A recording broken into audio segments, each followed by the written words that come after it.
அனைவருக்கும் வணக்கம். இன்னைக்கு ஒரு மிக முக்கியமான ஒரு பிரச்சனை சம்பந்தமாக தமிழ்நாட்டில் பரவலாக விவாதம் என்பது நடைபெற்று கொண்டிருக்கு.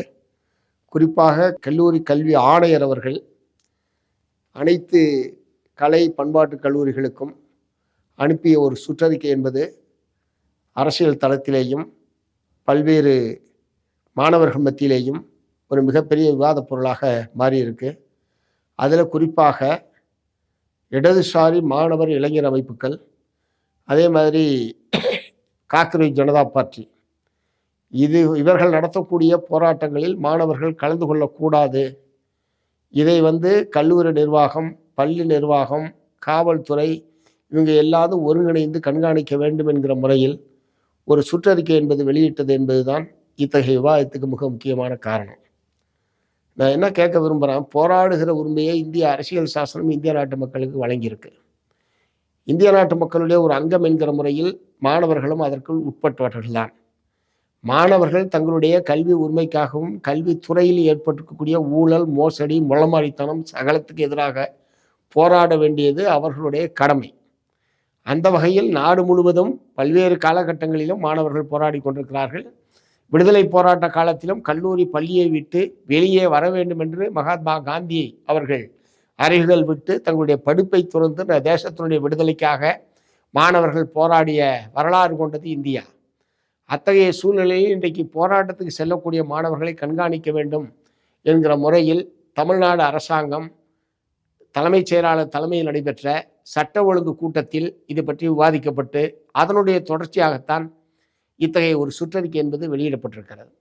இன்றைக்கு தமிழ்நாடு சட்டமன்றத்தில் அது சம்பந்தமாக விவாதம் நடைபெற்ற போது பொருத்தமில்லாத சில வார்த்தைகள் அதில் இடம்பெற்று விட்டது, தேவையற்ற சில வார்த்தைகள் இடம்பெற்று விட்டது என்கிற முறையில் உயர்கல்வித்துறை அமைச்சர் சொல்லியிருப்பது என்பது கடுகளவும் ஏற்க முடியாத ஒரு விஷயம்.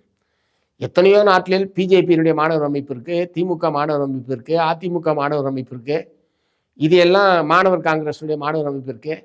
இதையெல்லாம் குறிப்பிடாமல் இடதுசாரி மாணவர் அமைப்பு மட்டும்தான் இந்த மாதிரியான நடவடிக்கைகளில் ஈடுபடுறது மாதிரியும், ஆகவே அவர்களை கண்காணிக்க வேண்டும், ஒழுங்குபடுத்த வேண்டும் என்று போடுவது என்பது தேவையற்ற வார்த்தைகள் தெரியாமல் வந்துவிட்டது என்று அவர் சமாளிப்பது என்பது ஏற்க முடியாத ஒரு வாதம்.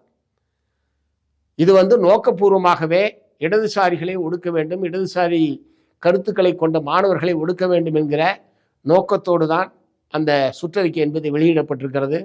அதற்கு உள்நோக்கம் இல்லை என்று அமைச்சர் சொல்லுவது ஏற்கத்தக்கது அல்ல. ஆகவே இதற்கு காரணமானவர்கள் கல்லூரி கல்வித்துறையினுடைய ஆணையர் சட்ட ஒழுங்கு கூட்டத்தை நடத்திய போது இது குறித்து விவாதித்து இப்படிப்பட்ட வழிகாட்டுதல் கொடுப்பதற்கு காரணமாக இருந்த தலைமைச் செயலாளர், தமிழ்நாடு அரசினுடைய தலைமைச் செயலாளர் உட்பட அனைவரும் இதற்கு பொறுப்பேற்க வேண்டும்.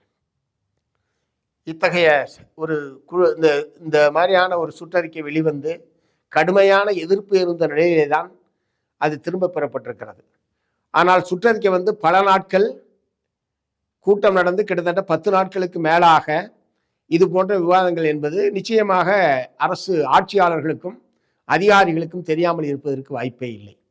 ஆகவே இது இடதுசாரிகளுக்கு எதிராக இடதுசாரி மாணவர்கள் இளைஞர்கள் அமைப்பை ஒடுக்க வேண்டும் என்கிற நோக்கத்தை நான் என்ன கேட்க விரும்புகிறேன், காவல்துறை, கல்லூரி நிர்வாகம், பள்ளி நிர்வாகம் எல்லாரும் சேர்ந்து ஒரு ஒருங்கிணைப்பை ஏற்படுத்த வேண்டும் என்று இதுக்கெல்லாம் ரொம்ப அக்கறையாக செல்லக்கூடிய நீங்கள் தமிழ்நாட்டில் இப்படி ஒருங்கிணைந்து தீர்க்கப்பட வேண்டிய, தலையிட வேண்டிய ஏராளமான பிரச்சனைகள் இருக்கிறது.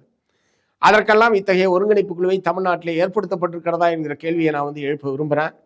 ஆகவே இது தெரியாமல் நடந்தது, ஒரு தவறு நடந்து விட்டது என்கிற முறையில் எடுத்துக்கொள்ள முடியாது. இது முழுக்க முழுக்க சட்டவிரோதமானது. இந்திய அரசியல் சாசனம் இந்திய நாட்டு மக்களுக்கு வழங்கி இருக்கக்கூடிய அடிப்படை உரிமைகளை மறுக்கக்கூடிய வகையில்தான் இந்த விவாதமும் இது சம்பந்தமான சுற்றறிக்கை வெளிப்படுத்தக்கூடிய கருத்து. ஆகவே இந்த சுற்றறிக்கை திரும்ப பெறப்பட்டதனால் மட்டும் இந்த பிரச்சனை முடிவுக்கு வந்துவிட்டது என்கிற நிலைமையை நாம் ஏற்க முடியாது. இதற்கு காரணமான தலைமைச் செயலாளர் உள்ளிட்ட அதிகாரிகள் இதற்கு பொறுப்பேற்க வேண்டும், உரிய நடவடிக்கையை தமிழ்நாடு அரசாங்கம் எடுக்க வேண்டும் என்று நான் கேட்டுக்க விரும்புகிறேன். இதே காலகட்டத்தில் தான் திண்டுக்கல் மாவட்டம் குஜிலியம்பாறையில் வட்டாட்சியராக இருந்த ஒரு வட்டாட்சியர் இந்திய கம்யூனிஸ்ட் கட்சி மார்க்சிஸ்ட், அதே மாதிரி இந்திய கம்யூனிஸ்ட் கட்சியுடைய உறுப்பினர்கள் சம்பந்தமான விவரங்களை, முகவரிகளை ஒரு நாளுக்குள் சேகரித்து கொடுக்க வேண்டும் என்கிற ஒரு கடுமையான உத்தரவை அவர் பிறப்பிக்கிறார். என்ன அப்படி தலை போற அவசரம்னு நான் கேட்க விரும்புகிறேன். ரெண்டாவது, இவருக்கு அப்படிப்பட்ட அதிகாரம்லாம் இருக்கா? ஒரு கட்சியில் யார் இருக்கா? இல்லை. அதுக்கான விவரங்களையெல்லாம் சேகரிப்பது என்பதற்கான அதிகாரம் ஏதாவது அவருக்கு இருக்கா? அல்லது சிபிஐயோ சிபிஎம்மோ என்ன தடை செய்யப்பட்ட இயக்கங்களா? சட்டவிரோதமான கட்சிகளா? எந்த அடிப்படையில் அவர் இந்த மாதிரியான ஒரு சுற்றறிக்கை முதல்ல வெளியிடுறாரு? அதுக்காக அவர் மீது நடவடிக்கை எடுக்கணும். மாறாக குறிப்பாணியை நாங்கள் விலகிக்கிட்டோம், அவர் இடம் மாறுதல் செய்யட்டோம், ஆகவே அந்த பிரச்சனையை அத்தோட முடிப்போம் என்று அரசு தரப்புலேருந்து சொல்லுவதுன்றதெல்லாம் ஏற்கத்தக்க விஷயம் அல்ல.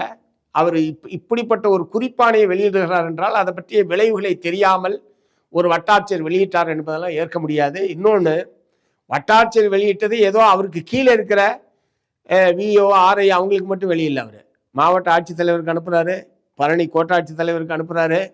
அப்படின்னா மேலே இருக்கிற அதிகாரிகளுக்கு அனுப்புகிறார் என்று சொன்னால் அவர் முறையான ஒரு நடவடிக்கை என்கிற உணர்வோடு தான் தெரிந்தே இந்த காரியத்தை அவர் செய்திருக்கிறார். அப்படின்னா இப்படி ஒன்று வந்திருக்கிறது தப்புன்னு தெரிஞ்சிருந்தா மாவட்ட ஆட்சித்தலைவர் உடனடியாக அதை திரும்ப பெற்றிருக்கலாம், உடனடியாக அவர் மேல் நடவடிக்கை எடுத்திருக்கலாம். கோட்டாட்சியருக்கு போனோன்னா அவர் தலையிட்டு நடவடிக்கை எடுத்திருக்கலாம். இவருக்கு மேலே இருக்கிற அதிகாரிகள் யாருமே இப்படி ஒரு சட்டவிரோதமான காரியத்தை வட்டாட்சியர் செய்திருக்கிறார், நாம தான் அதுக்கு பொறுப்பாக வேண்டி வரும் என்கிற முறையில் தலையீடே செய்யவில்லை. இந்த குறிப்பாணை என்பது வெளிவந்து எங்களை போன்றவர்களெல்லாம் இதை வெளிப்படுத்தி எங்களுடைய பாராளுமன்ற உறுப்பினர், திண்டுக்கல் பாராளுமன்ற உறுப்பினர் தோழர் சச்சிதானந்தன் அவர்கள் கடுமையான கண்டனத்தை தெரிவித்த பிறகு, எங்களை போன்றவர்கள் அரசினுடைய கவனத்தை கொண்டு சென்ற பிறகுதான் இதன் மீது மாவட்ட ஆட்சியர் நடவடிக்கை எடுத்திருக்காரே தவிர தானாக முன்வந்து அவர்கள் நடவடிக்கை எடுக்கவில்லை. இரண்டாவது, இடமாறுதல் என்பது அது கூட இதற்காக இடமாறுதல் என்கிற முறையில் கூட அதில் குறிப்பிடப்படலை. மாறாக அவருக்கு ட்ரைனிங் முடிஞ்சு போச்சு, ஆகவே நீங்கள் மீண்டும் சென்னைக்கு போங்க, இப்படிதான் மாவட்ட ஆட்சியருடைய உத்தரவு இருக்கிறது என்று சொன்னால் எவ்வளவு அலட்சியமாகவும் எவ்வளவு அலட்சியமான முறையில் இந்த பிரச்சனையை அதிகாரிகள் கையாண்டு கொண்டிருக்கிறார்கள் என்பதற்கு இது ஒரு எடுத்துக்காட்டு.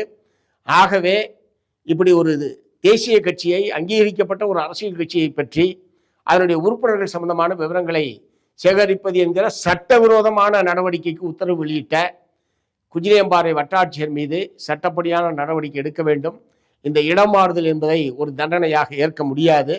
ஆகவே வருவாய்த்துறை, நான் என்ன கேட்க விரும்புகிறேன், இது எல்லாத்தையும் இணைச்சு பார்த்தா அதிகாரிகள் ஆட்சியாளர்களுடைய, அமைச்சர்கள், முதலமைச்சர் உள்ளிட்டவர்களுடைய கட்டுப்பாட்டில் தான் இருக்கிறார்களா, அல்லது அதிகாரிகள் பூரா தானடித்த மூப்பாக இஷ்டத்துக்கு அவங்க பண்ண செயல்பட்டு இருக்கிறாங்க என்கிற கேள்வியை தமிழ்நாட்டு மக்கள் மத்தியில் எழுப்பியிருக்கிறது. ஆகவே அதிகாரிகள் என்ன தவறு செய்தாலும், என்ன நல்லது செய்தாலும், கெட்டது செய்தாலும் அது அரசுக்குத்தான் வந்து சேரும். ஆகவே இதிலே ஆட்சி பொறுப்பில் இருக்கக்கூடிய முதலமைச்சர் விஜய் உள்ளிட்ட அமைச்சர்கள் இது போன்ற விஷயங்களில் அதிகாரிகளுடைய இத்தகைய நடவடிக்கைகளை கட்டுப்படுத்துவது, இத்தகைய நடவடிக்கைகளை ஒழுங்குபடுத்துவது, சரியான திசை வழியில் நிர்வாகத்தை கொண்டு செல்வதற்கான முறையில் முதலமைச்சர் உள்ளிட்டவர்கள் உரிய கவனம் செலுத்த வேண்டும் என்று மார்க்சிஸ்ட் கம்யூனிஸ்ட் கட்சியின் சார்பில் கேட்டுக்கொள்கிறேன்.